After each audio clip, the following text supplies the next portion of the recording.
Okay, I think I'll get started. I'm not sure how many we'll actually have in here.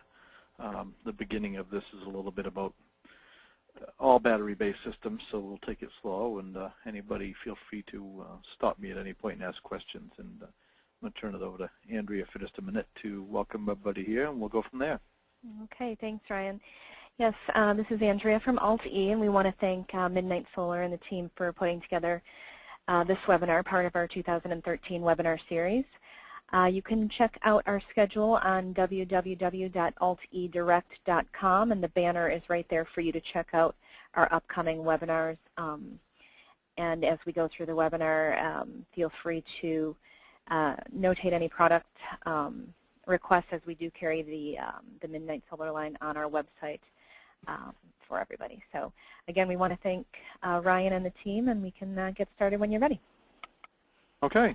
Well, I am Ryan of Midnight Solar, and today we're going to talk about battery-based inverters, but predominantly about AC coupled. I will touch lightly on off-grid and battery-based grid tie in the beginning, just to get a little familiarity out there. So this is me in my office. I work from home in Maine, so you can get me pretty much anytime you need to get me. There's my contact info up there. You can also call the main number and push 5 and get just about anybody 24 hours a day. We've got people on the East Coast all the way to Hawaii, so we're pretty easy to get a hold of and ask questions. So basically, what we want to talk about is what type of system do I need. So there's actually 4 types of systems, and we won't talk a lot about purely grid tie. Purely grid tie is no batteries, so if the grid goes down, you do lose your power. We're going to talk about the battery-based versions, which would be off-grid, where there's no utility present at all. Battery-based grid tie, where you're actually selling back to the grid and you're using batteries to store energy, so when there is a power outage, you become off-grid. And then there's AC coupled, which is sort of a retrofit for the purely grid tied we talked about in the beginning, if you will. There are reasons to do AC coupled right from the get-go, but for the most part, for the purpose of this exercise, we'll talk about AC coupled as a retrofit for an existing pure grid tie system. All of Midnight Solar's pre-wired systems are fully customizable for your needs, so if you see something on our website or you got any questions, give Andrea a call, give us a call. We'll work with you to get the system designed just the way you need it for your particular job. Off-grid, first we'll talk about that. The off-grid is a standalone system. Sometimes you will hear it referred to as grid interactive, and that's been a case of confusion on the Magnum inverter a couple of times. People think because it says grid interactive, it will actually sell back to the grid. But the term grid interactive simply means it can use the grid to charge the batteries. You're looking for actually grid tie or something about the word cell or something like that. So in this case, the Magnum inverter is off-grid only, so it will not sell back to the utility. It will use it to charge batteries if you want to do it that way, but it will not sell. There's various inverters that will do both off-grid and purely grid tie. Battery-based grid tie and off-grid. And there are inverters that come in 120 and 120-240. We won't talk too much about off-grid here. And then there's grid tie with battery backup. What that does is it allows, during what we call grid up conditions, for the inverters to be basically selling to the grid only and just keeps the batteries charged. And you sell everything you make right to the grid or your loads. And when the grid goes down, you basically go back into that first version, which is off-grid. So when the grid fails, the inverters disconnect from it immediately, start producing AC power, and turn you into an off-grid customer at that point, and then you can live with your PV and your batteries and ration that power. So if it's a brand new install, customer calls and says they want to do solar and they really want backup, then AC coupled is probably not the way I would lean. I would probably lean towards grid tie with battery backup, unless it's a really large system or it's spread over a large piece of property. And we can talk about that more later. But again, it sells to the grid. It does run your critical loads during a grid failure. You do need to know if you need 120 or 120-240, and you need to know whether you want to support a generator or not. The particular models you see there will not really play nicely if a generator. So if you want to be able to have the ability to add a generator to it, we would recommend a couple different manufacturers' inverters that will support the generator very well, and we can talk about that some more.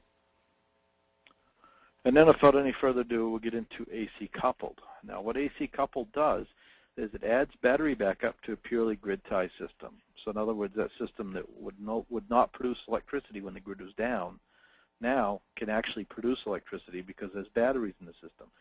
And at the simplest terms, what it does is it drops a battery-based inverter in between the grid tie inverter and the utility, and then you'll end up installing a critical loads panel on the output side of the battery-based inverter. So typically what will happen in an AC coupled scenario, the customer will call you in, they've got their main utility panel, and they've got their grid tie inverter, and that's all they've got. So what you're going to end up doing is you're going to end up wiring a critical loads or a backup panel or whatever you want to deem that panel, but you'll be wiring in a whole new electrical panel, and you'll move over the loads the customer wants to run off in the batteries. And then you'll be installing something like this system here in between the two of them, if you will. So when the grid goes down, the main utility panel doesn't have any power, but this system will give power to that critical loads panel. Like I said earlier, if you're doing it as a brand new install, look at grid tie with battery backup, because the AC coupled does add some complexity to the system. So in that, for that reason, I do feel it's best suited for an existing grid tie system as an add-on, not as a start from scratch. Why AC coupled? Some of the reasons are a growing market segment, as most of you are aware, being on the East Coast over here with us. After Sandy or a few of those other storms, there's a great interest in people that want backup power because they've got all this money tied up in solar equipment, and the lights went out, and boy, they don't have any power. Some of them weren't even aware that would happen, but most of them were. So there's a chance for you to upsell, visit your customers, offer them, a product that will give them power when the grid is down. Some of the other highlights of AC coupling, though, is it can be confusing and it can be complicated. There's several factors that have to come into play here to size the system, and we'll talk about that a lot in a minute here. And there's also numerous ways to go with AC coupled. So there's a lot of things that need to be kind of thought about. And one of the interesting things is we have actually taken a lot of the mystique out of that equation here at Midnight by offering some packages, if you will, with some guidelines so that you can walk up to the site and say, okay, it's this, this will work and this one won't, if you will. So again, it can be confusing, and we are here. Anytime, feel free to call us, call Alti. We will get your questions answered. So what is AC coupled? I'll explain that first before we talk about how what we do with it. AC coupling is a controlled backfeed to a battery-based inverter. The backfeed is basically hooking up an AC source to the output of an AC inverter. So in other words, you're hooking up two AC sources right against each other, which would normally result in really bad stuff. But because the grid tie inverter is grid tie, basically it synchronizes before it backfeeds. So what it's going to do is it's going to see the battery-based inverter. It's going to realize it's clean enough to connect to. It's going to synchronize to that before it will actually start to sell, and then it will ramp up selling back to the battery-based inverter. And what happens at that point is the battery-based inverter actually runs backwards and charges the batteries. Now, one of the things about that, though, is it's an uncontrolled charge, if you will, under most cases, and we will talk a lot more about that in a little bit. So there's some things that we have to do to make it safe to do that so we don't overcharge batteries. And again, not all battery-based sine wave inverters are capable of backfeeding. Some of your choices in North America are the Sunny Island from SMA, the Outback series. We'll talk a little bit about each one of those, their goods and bads, if you will. And the Magnum PAE series, we'll talk about that. And the Schneider XW series is a good candidate. And one of the new upcoming ones, which I didn't have time to get in this slide, but Schneider has just introduced the SW series. And we're all really excited about that. Andrea can probably answer lots of questions on that as we, down the road. But that's going to be a very promising off-grid inverter that will work well for AC coupled as well. So Magnum and Outback inverters have sense circuits, but they're built into the output side, not the input side. I mean, they're built into the input side, not the output side. Therefore, they cannot control the charging when they're running in reverse. So these inverters charge wide open and cannot taper off. So what we have to do on the Magnum and the Outback inverters is we have to provide them some form of disconnecting the grid tie inverter. So what we do at midnight is we use a solid-state relay based on battery voltage. When the batteries get too full, we disconnect the grid tie inverter until the batteries drain down a little bit, and then we reconnect it. So the other inverters have means of doing this automatically, but the Magnum and the Outback series, we do have to provide some form of disconnect. So that is something we will want to talk about. The SMA and the Schneider XW use frequency shift to knock the GT inverter offline. I do want to point out that the SW from Schneider does not do frequency dithering, so it will need the relay. What frequency dithering is when the batteries start to get full, the SMA and the Schneider will actually raise the AC frequency of the grid, if you will, from 60 to maybe 60.5 hertz. And they raise it just enough to kick off the grid tie inverter offline, and then when the batteries drain down, that frequency will come back into spec, and the grid tie inverter will connect back up and start the process over again. Now, most grid tie inverters will simply just go offline. One of the interesting things, though, is if you have a Sunny Boy grid tie inverter and you use a Sunny Island, they actually can do 3-stage charging. Now, in my opinion, that's not all that important for an emergency backup system, because the reason being is the batteries are going to wear out from age before they ever do from use, because it's such a hit or miss use, if you will. You may use it once or twice a year. So my feeling is that 3-stage charging is not important when you're in an emergency scenario like that. Now, if you're designing something around AC coupling for an off-grid system, like a little mini-grid, if you will, then it's very, very important to have 3-stage charging. So then you want to really take a hard look at the Sunny Island and the Sunny Boy combination. But if you do have an existing Sunny Boy, the Sunny Island will make a very elegant solution to that for AC coupled. But if not, it's not a problem. We can work with any grid tie inverter out there, basically. There are some grid tie manufacturers that do not like AC coupling, mostly because they don't understand it and they don't want to deal with tech support questions on battery-based stuff. They're a grid tie inverter manufacturer and they don't understand what batteries or how batteries integrate into that system. So therefore, a few of the manufacturers have actually put their foot down and said they will void the warranty on the grid tie inverter if you AC couple it. So you do want to look at the manufacturer's warranty on your grid tie inverter, but most of the big ones are adopting AC coupling and not having a problem with that.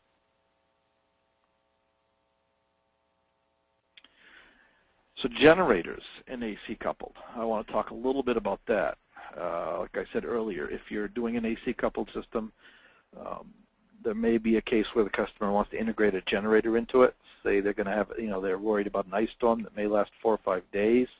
They may want to be able to easily integrate a generator into that. The Radian from Outback and the Schneider from the Schneider XW both have 2 AC inputs, so a generator can be added.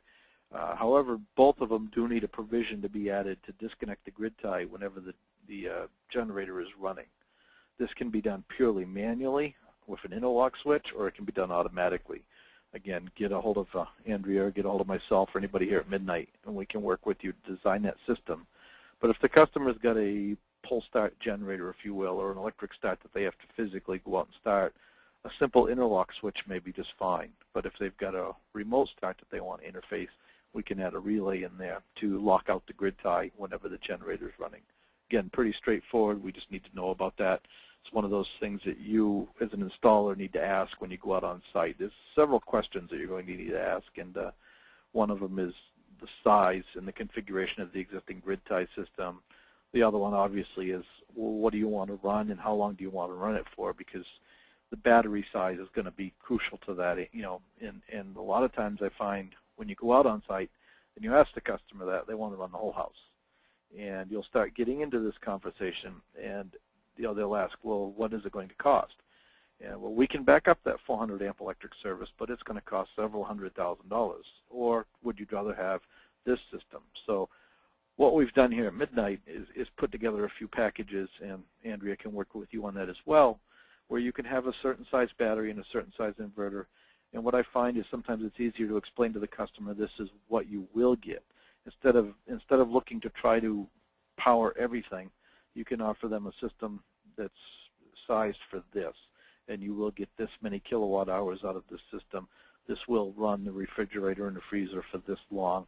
It's a little bit of a balancing act, but it's something that you as an installer will have to deal with when you go out on site, is to size that system for your customer. And it'll always start out, the customer will always want to run everything, and you'll end up meeting in the middle somewhere. So it's basically like designing an off-grid system. You need to know what the biggest load they want to start is, because that's going to dictate how big the inverter has to be. And then you're going to need to know what the accumulated power is needed to be. How many kilowatt hours a day do they need to run those loads? And the other unique part of AC coupled is you need to know how big the AC grid tie system is that's currently there. Say they've got a 6 kW grid tie system. Well, you can't just put a single Magnum 4 kW inverter on that, because the Magnum has a limitation that we'll talk about later. But those are questions that you'll have to ask, and basically you need to know what they want to accomplish by installing that and what they want to run. So what I was just talking about, and we'll go ahead and hit on it now, is the sizing of the off-grid inverter. So there's two things that are going to dictate the size of the battery-based inverter. One of them is the biggest load the customer wants to run. They, say they want to run a 5 kW motor for some reason, then that's going to dictate how big of a battery-based inverter you need to install. Or let's say they don't have a big load, all of the loads are fairly small, but they've got a 6 kW grid tie inverter. That's going to dictate the size of the battery-based inverter. So you need to look at those two variables and decide which one is, the reason that you'll size this inverter as large as you do. One of those is going to be larger than the other, and that's going to be a determining factor. So on the Outback, the Magnum, and the Schneider, they have a hard 1-to-1 ratio. Most of them recommend 80 to 90%, but they have a hard 1-to-1 ratio, meaning that if you have a 4 kW grid tie inverter, you need at least 4 kW of battery-based inverter. If you put a 4 kW grid tie inverter on a 3 kW battery-based inverter, it's going to blow the inverter up. There is no internal protection for that. So the battery-based inverter has to be sized at least as big as the grid tie inverter. The only exception to that is SMA. SMA actually does monitor their output side, and they can regulate to protect themselves. So they recommend a 2-to-1 ratio, predominantly when using the Sunny Boy. If they're being AC coupled to any other grid tie inverter, they like to see it stay down around 1-to-1, but I do understand that it will not blow up at a little over that.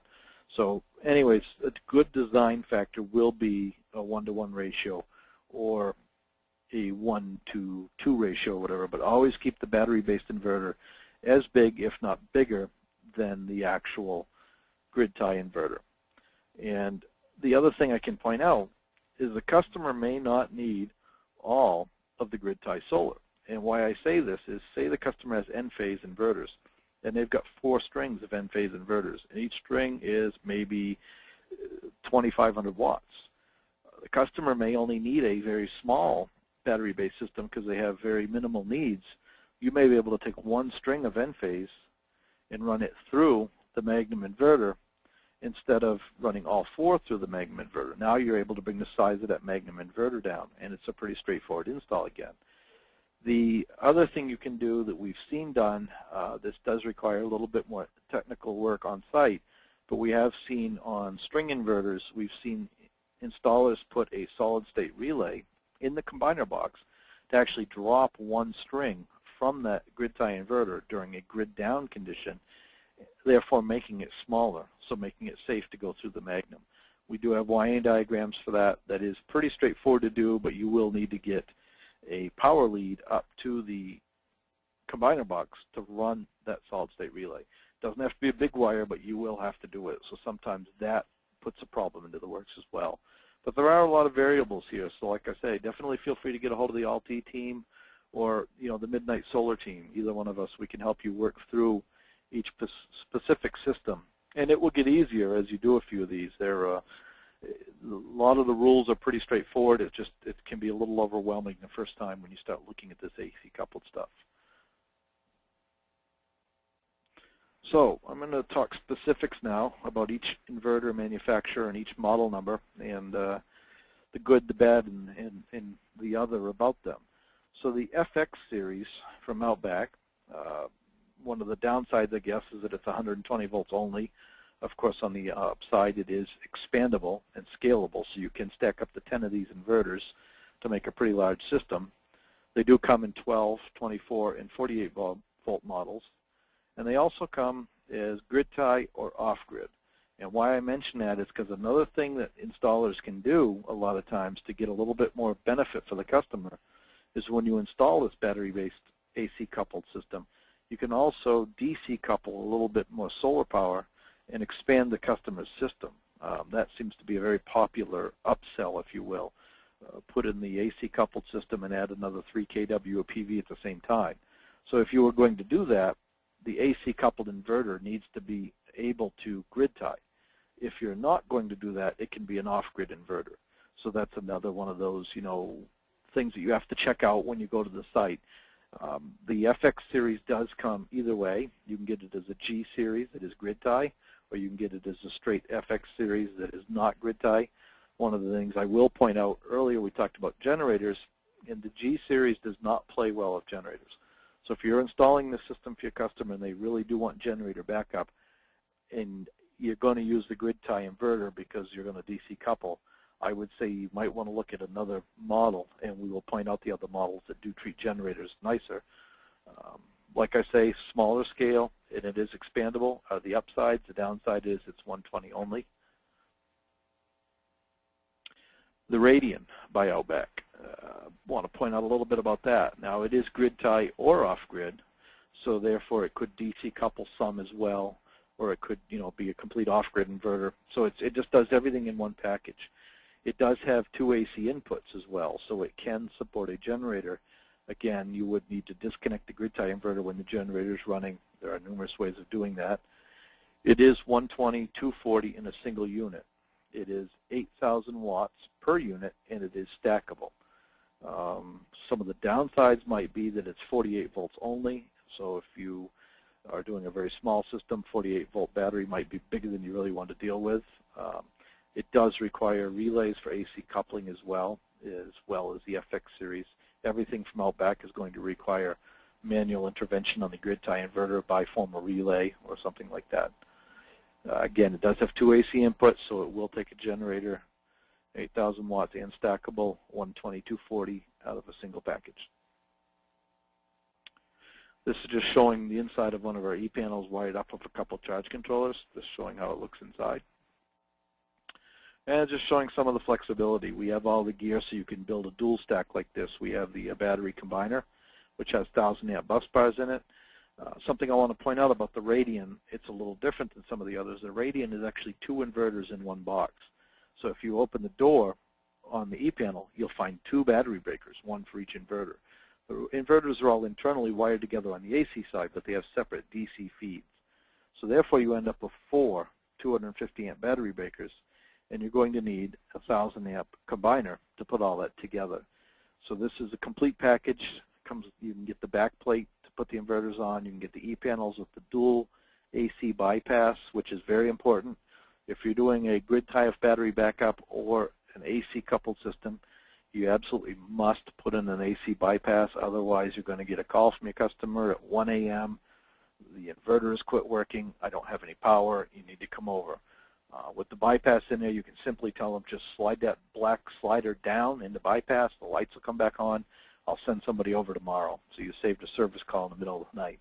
But that's just showing a big dual system with a couple charge controllers on it. Could be AC coupled with a DC coupled solar array as well. Could be battery-based grid tie, or it could be off-grid, any one of the 3.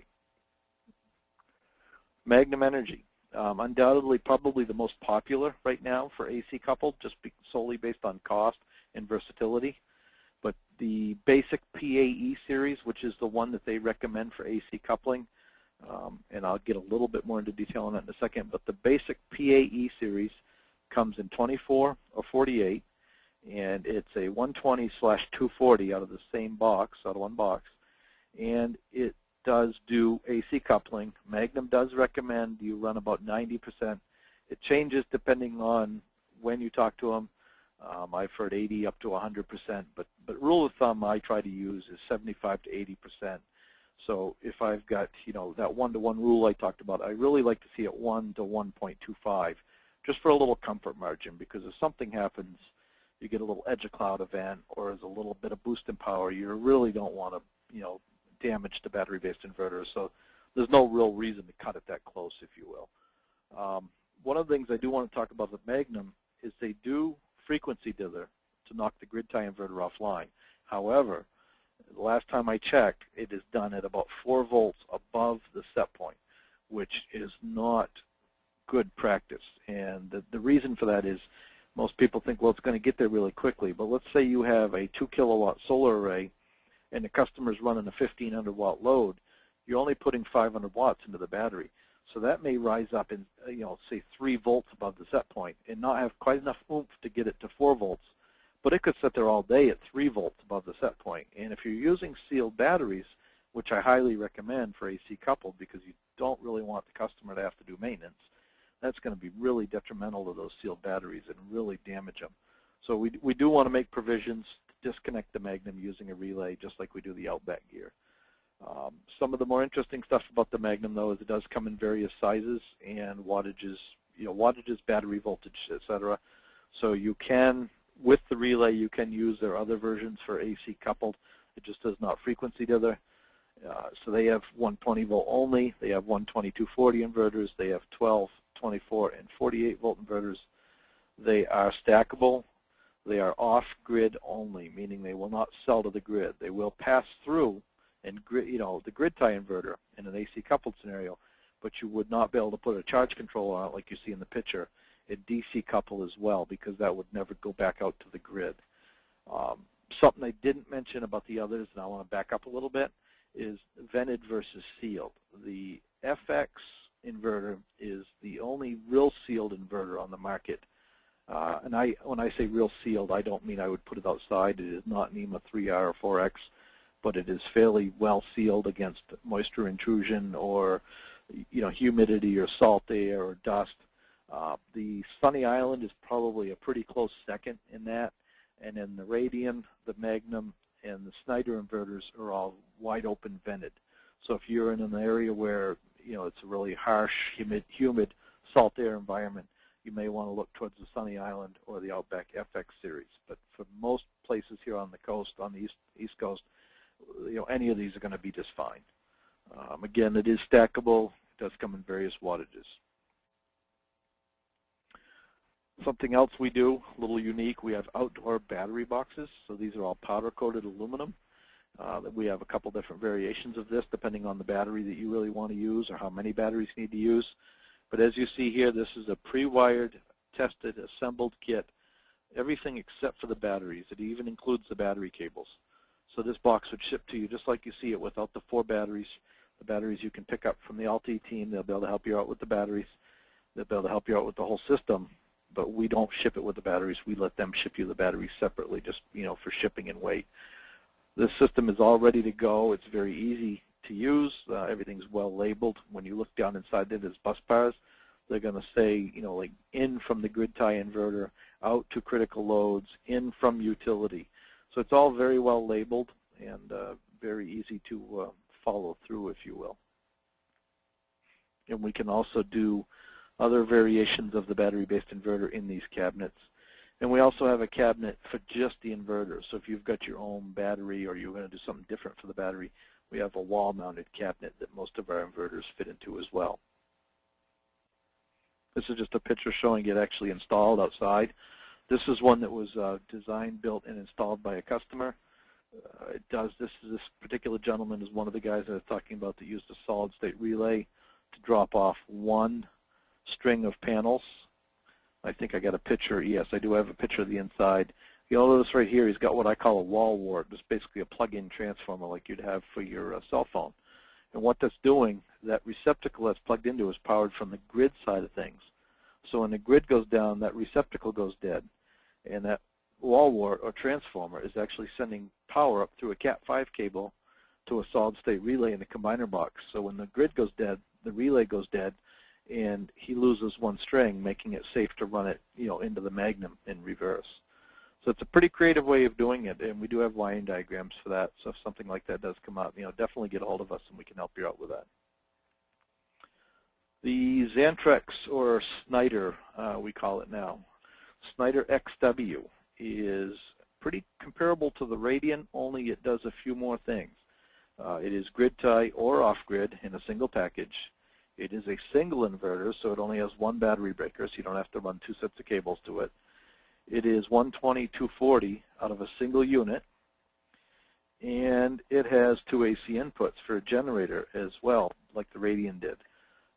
The XW is not sealed, and it does do frequency dithering, meaning that if you're doing an AC coupled system, you can program the set point at which this will dither the frequency and knock the grid tie inverter offline. That makes it, a pretty nice little contender for AC coupling. The other nice feature about it is a 4.5 kW or a 6 kW unit, depending on what you need. So you can get it in 4.5 or 6 kW. You can also get it in 24 volt. The 24 volt version is a 4 kilowatt version. It does all the same stuff as the 6 kilowatt 48 volt or the 4.5 kilowatt 48 volt. The one thing I do want to point out, I want to go back a little bit and talk about the sizing of the battery-based inverter to the grid tie inverter. And the way it stands right now, if you have, say, a 15 kW grid tie inverter, you could stack 4 of the Magnums and do a system with 4 Magnums, and you could AC couple that. You could stack several of the FX inverters, and you could AC couple that. Or you could use a pair of Radiants and AC couple that. But Xantrex or Schneider does not want you to put more grid tie inverter on their system than a single XW inverter can handle. So you could have 3 of these stacked, and they still only want 6 kW of grid tie on it.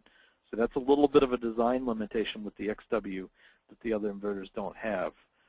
There are reasons for that, and their engineers are concerned about imbalance, and I can appreciate that. So that's one of the rules that we have to follow, if you will, in sizing these systems, is that the XW is considered a single unit only. If the customer needs a 10 kW inverter to start a load, stack 2 of them, but don't put more than 6 kW of grid tie inverter on it. I'm just reading a question I have here. The maximum power rating of the renewable energy source must be no greater than 90% of the continuous power rating of the Magnum inverter. Yes, I touched on that. Magnum says that the grid tie inverter cannot be more than 90%. That's what they're saying right at the moment. I've heard that number vary from 80 to 100. Again, like I say, I typically tend to run about 75% as a rule of thumb, and that gives me some leeway. So in other words, the grid tie inverter needs to be a little bit smaller than the battery-based inverter is the easiest way to remember that. Before I go into the Sunny Island, I do want to talk a little bit about the SW. It comes in 24 volt only at the moment, and this is made by Schneider. That's how they call it, the Connects SW. Alti has some nice pictures and documents of it up on their website. Feel free to give them a shout and ask all the questions you want about it, but it's going to be a very robust 120/240 battery-based off-grid inverter. So it does not grid tie, but it does do generator support, which is another topic. But it has a single input. It is 2,500 watts and 3,500 watts, I believe. They call it 4 kW on the big one, but somebody can correct me if I'm wrong. I believe that's one of its surge ratings. I believe continuous is 3,500 on the big one and 2,500 on the little one. It is 24 volts only, single AC input, 120/240 split phase, and it is, it's a very robust little inverter. I think it's going to be a very big contender in the off-grid market, and it will work for AC coupled as well. It does require the relay to disconnect the grid tie because it does not have the frequency dithering that the XW has. So I'm going to spend some time on the Sunny Island system. Undoubtedly, I don't know if any of you here have installed Sunny Islands, but they're one of the, I would call it probably the Cadillac of the inverter line. It's not necessarily a lot more expensive, but it's a very feature-rich inverter. It's a very quality inverter. It can be a little intimidating. It's got a lot of programming capabilities, and times that can be a little intimidating, but it's actually pretty easy to get through, and we've got some pretty good support going on that. The Sunny Island, I think we're the only ones to market this, but the Sunny Island inverter as a standalone inverter is a grid tie inverter. SMA doesn't even market that. They talk about if you want a grid tie, you need a Sunny Boy. But in reality, you can take a Sunny Island and a classic charge controller and put 5 kW of PV into that and sell 5 kW to the grid. It is an actual grid tie inverter. It has all the full menu structure to grid tie, and actually even sets it a little bit above some of the others in that they have a lot of programming, allows you to do what they call boost charging every so many days. So typically in a battery-based grid tie system, every morning the sun comes up, the charge controls go to work, the battery gets up to what we call the cell voltage, and it sits there all day. Now, that happens day after day after day after day, which doesn't really cycle the batteries, if you will. So what SMA has done is they've put a feature in there called Boost Charge, and you can select how often that happens. And what happens when that day comes up is it will actually fully charge the battery up to your set point, 58.8, 59.2, whatever your particular battery requires. And then as soon as it does that charge for X many minutes that you program in, it will revert back to the cell voltage and continue on selling. So it's a very robust grid tie inverter right off the shelf without even thinking about AC coupling. And of course it does off-grid as well. And it will AC couple. Some of the interesting things of that is that it is 120 volts only. So if you're AC coupling a single Sunny Island, you're undoubtedly going to need the autoformer shown in the picture above the inverter because you need 240 volts. Most every grid tie inverter made right now is 240 volts AC. So the Sunny Island will be needed to you'll need to convert the Sunny Island to 240 volts by putting in the autoformer or putting in a second Sunny Island. You can spec up to 4 Sunny Islands into what SMA calls a cluster, and they are available in 4.5 kW and 6 kW. They are 48 volt only, and they have a single AC input. Now, that being said, we do have an automatic transfer switch for them that will send a signal to the SMA to let it know it's on generator. So if you remember before, I talked about some of the problems with generators and AC coupled. If you're using a full SMA system with a Sunny Boy and a Sunny Island, when the generator starts, the transfer switch will kick it over, and it'll give the Sunny Island a signal telling it we're on generator, disable, do not sell back to me. So then what happens is the Sunny Island watches, and if there's ever any reverse current flow, it will turn the Sunny Boy down so it does not backfeed the generator. So there's a lot of unique feature in the Sunny Island that some of the other ones do not have, if you will. This is the picture showing a quad stack or a cluster of Sunny Islands. We do have all of the E-panels available and the battery combiner box to do a quad stack, a dual, a 3-phase. One of the unique things is we're doing is the master E-panel over here is going to actually have 120 amp AC bypass in it. So you can actually bypass the whole assembly with one throw of a slider. That's a pretty neat feat right there. That works really well, and that's something that most of the bigger inverter systems lack. And then they require you to put in, load centers for the AC in and the AC out, and put in, third-party transfer switches to make your bypass. So any of our pre-wired systems are going to have a full-blown bypass in them, so that any given moment your customer can literally flip one switch and take all the inverters out of the equation. So something happens as a lightning strike or batteries go dead or whatever the case may be, they can automatically flip that switch themselves to the grid and save you having to make an emergency service call. Now you can go out when it's convenient the next day or the day after, whatever the case may be. So again, to recap, I think that brings me into my slides, but basically what you need to do is you need to look at the system as a whole. If it's a retrofit, you need to find out what the configuration of the grid tie system is, how big it is, what's the biggest load the customer needs to run, what's the kilowatt hours a day the customer needs to power, and that will allow you to size your batteries, size your battery-based inverter. Do they want to add some PV at the same time, and if so, do you want to DC couple that? So that will let you know if you need a grid tie inverter or an off-grid inverter. And so on and so forth. You need to ask those questions. Do they want to bring in a generator? And if they want to bring in a generator, is it a manual generator or do they want it to be automated? So those are a few of the key talking points that you're going to need to discuss with your customer, if you will, and find out what exactly their goals are out of this system. And with that in mind, if you go into it that way and you're open with them, they're going to get a very robust system that does everything you promised them, and they're going to be happy with that. So that's why I say definitely be honest about the batteries. This is what it's going to do. I like to use light bulbs as an example. 60-watt light bulb can run for this many hours on that bank of batteries. So if you put 10 of those light bulbs, it can only run for this long. And that's something that people usually relate to a lot better than kilowatt hours, if you will. Most grid-connected customers probably don't really even fully comprehend what a kilowatt hour is or what that means. So if you put it in terms of an appliance, if you will, and how long that appliance can run, it makes it a lot easier for them to get their head around what exactly they're getting and what they're buying here. And then they're not going to call you up and say, well, gee, the lights went out and I turned my heat pump on, and I tried to weld the frame back together on the plow truck and everything, and the batteries went dead. So it just helps take some of the surprises out of it. I think that's about all I got. I'm hoping there's a lot of questions, and I will go down through them, and then I'll open it back up to Andrea and anybody else that wants to jump in here. So let's see. Can you describe an example of adding more PV DC coupled, but with the ability to sell along with the existing grid tie inverter? Yeah, absolutely. That's a great opportunity for you as an installer. You've got a 4 kW grid tie system, purely grid tie on the building, and there's room for more PV, but the grid tie inverter is maxed out. So now you put in a 6 kW XW inverter that is grid tie capable, and you put a charge controller, classic charge controller, on that XW, and now you can put another 2 kW of PV on the roof and actually feed it into the classic.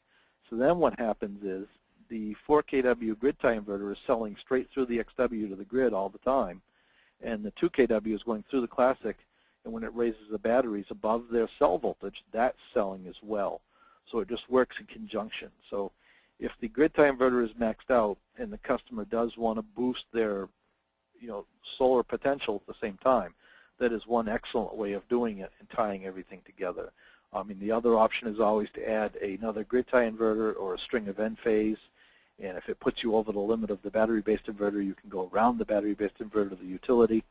But I just find that that seems to be a pretty common install, is a little bit of an upsell for another 1,000 or 2,000 watts of solar panel that's DC coupled. But when you do DC couple, you will need a grid tie inverter. So you will need a G series FX, GFX. You will need a Radian, a Sunny Island, or an XW. You will not be able to use the Magnum or the SW to call it how it is. Next question I have is, Sunny Island frequency dithering is only good for the Sunny Boy. If used with another brand of inverter, you must disable the dithering and use a separate frequency voltage control to keep the grid tie in UL 1741 spec of offline, which we did. I'm not sure I'm completely following that, but my understanding is that the Sunny Island, basically, if it sees the battery voltage rise, it will start to dither the frequency. And if the Sunny Boy is there and told to work in conjunction with the Sunny Island, typically you'll end up running a RS-485 cable, and you'll put the RS-485 cards in each inverter, the Sunny Island and the Sunny Boy. And what they do is when the grid goes down, the Sunny Island tells the Sunny Boy, okay, we're off grid now. I'm going to tell you what to do. And it opens up its UL 1741 window on the Sunny Boy, and the Sunny Island tells it what to do as far as, I only need 500 watts, so I only need 1,000 watts. But now say that's a Fronius up on the roof. There's obviously no RS-485 or no COM cards, if you will. So that same Sunny Island, as that battery voltage rises, would still see the voltage rise, and it would still frequency dither. But what it's going to do is completely knock the Fronius offline. It won't do three-stage charging. That's my understanding of how it works right at the moment, but we can definitely hash that out, especially with Roy Dingen over at SMA America. He's a wealth of knowledge on the Sunny Island frequency dithering. Any other questions?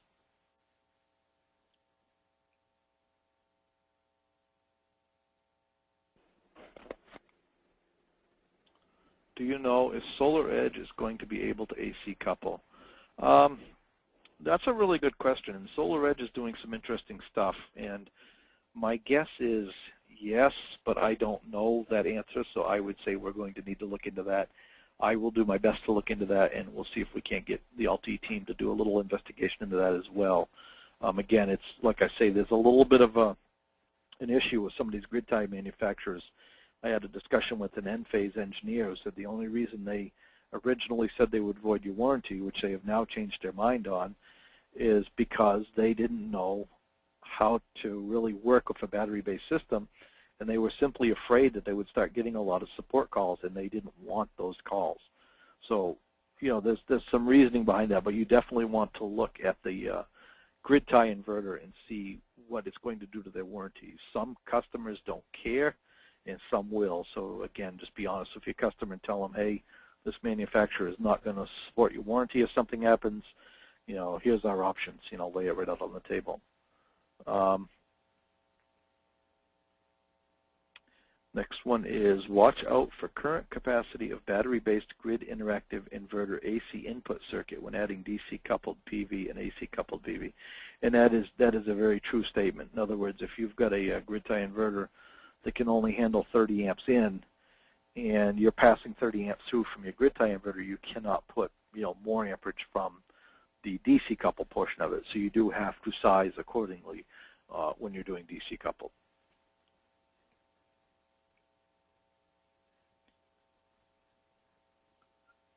Okay, any more questions? Bottom of the list.